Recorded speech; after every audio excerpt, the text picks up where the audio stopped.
안녕하세요. 전기차 전문 채널 음카의 태상입니다. 오늘은 장안의 화제인 테슬라 모델 Y 스탠다드가 출시가 임박했기 때문에 한번 이야기를 해볼까 합니다. 과연 이거의 스펙은 어떻고 소비자가 실질적으로 구매되는 가격은 어떻게 될지, 한국에서 이게 상품 가치가 정말 어느 정도 있을까라는 어떤 비교 분석까지 한번 같이 해보도록 할게요.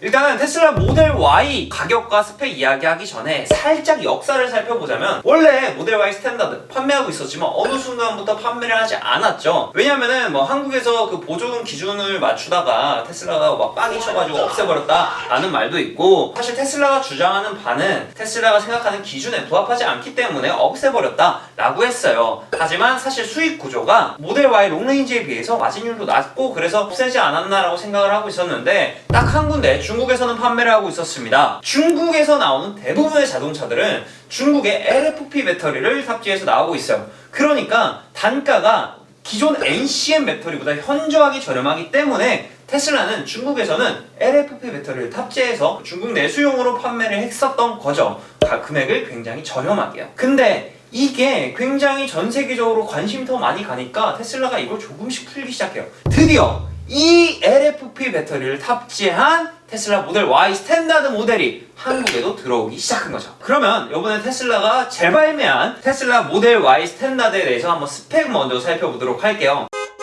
일단 중국 기가팩토리에서 생산된 모델이고요. 리튬 인산철 배터리가 들어갔습니다. 그리고 1회 완충 시에는 350km를 인증을 받았지만 이거는 상온 기준이고 저온 기준으로는 이제 복합으로 했을 때 277km 정도를 인증을 받았다고 합니다. 그리고 배터리 용량은 테슬라에서 공식으로 발표한 건 아니지만 인증받은 데이터를 계산해 보았을 때 59.7kW 정도의 배터리가 탑재가 되었고요. 플른이고 299마력의 모터가 탑재되어 있다고 합니다. 그리고 전기차 같은 경우에는 어떤 모터의 안전과 배터리의 안전 때문에 최고 속도를 제한해 놓는데 시속 217km로 일상 주행에서는 전혀 문제가 없을 제한 속도를 가지고 있습니다. 자, 그러면 가장 중요한 게 가격이죠. 현재 한국의 전기차 보조금은 5,700만원 기준으로 미만일 때는 100%, 이상일 때는 50%만 지급하고 있는데, 이걸 비웃듯이 테슬라는 5,699만원에 내놓았습니다. 테슬라는 과연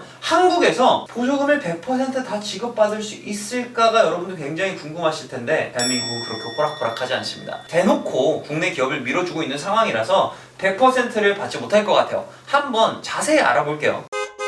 대한민국의 여러가지 보조금 조건들이 많이 변경이 되면서 꼭 V2L을 탑재해야지 주는 보조금이 있습니다. 바로 20만원 보조금인데요. V2L이 있는데 현대 기아밖에 없잖아요. 테슬라는 이 V2L이 탑재되어 있지 않기 때문에 보조금 20만원 일단 못 받아요. 그리고 또 한 가지 보조금을 못 받습니다. 바로 이행 보조금인데요. 이 이행 보조금이 뭐냐면, 자동차 회사가 일정 비율로 친환경차 모델을 판매해야 된다는 이행법 아니에요. 자, 근데 이게 테슬라는 전기차 회사니까 100% 아니야 라고 생각하실 수 있겠지만, 기준이요 2009년 기준으로 4,500만 대 이상 판매한 기업에 적용을 하겠대요. 그럼 이 말인 즉슨 무엇이냐? 테슬라 너는 안 돼요. 그래서 이행 보조금을 받지 못해서 140만원을 받을 수가 없다. 여기에 추가로 1회 충전 가능 거리가 450km가 되지 않으면 또 조금씩 깎인다고 합니다. 그래서 이것저것 환경부가 틀어 막아놨어요. 물론 테슬라가 다 받는 보조금도 있습니다. 충전 인프라를 어느 정도 이제 만들어 놨기 때문에 충전 인프라에 관한 보조금은 100% 다 받아요. 그래서 이것저것을 다 뺐을 때 지자체 보조금까지 포함을 한다면 서울 기준으로 한 630 이 정도를 예상하고 있는데, 너무나도 우리나라 보조금이 이 외제차에 대한 배척을 하고 있기 때문에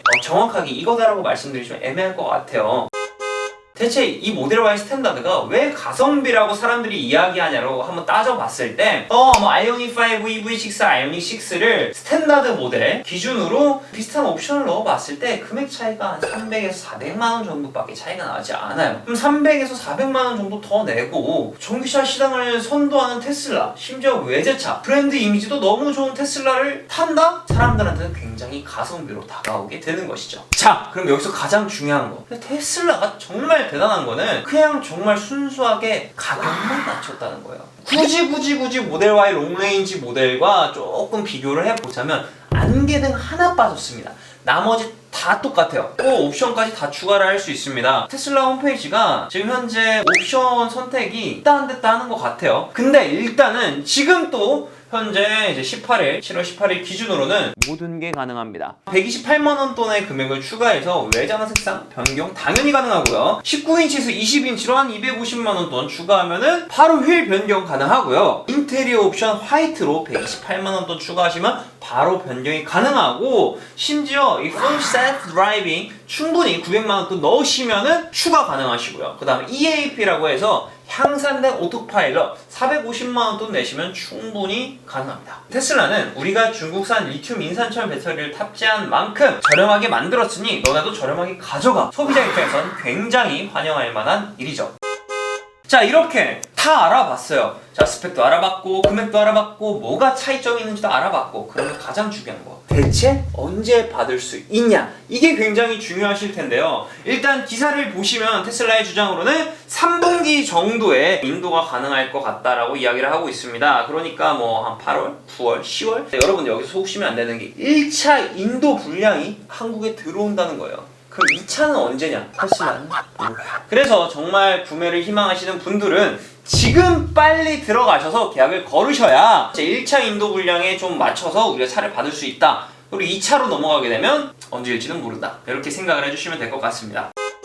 자, 이렇게 모델 Y의 뭐 어떤 스펙, 가격 이런 거 알아봤어요. 그럼 냉정하게 이 모델 Y 스탠다드 한국에서 유용할까? 상품 가치가 높을까?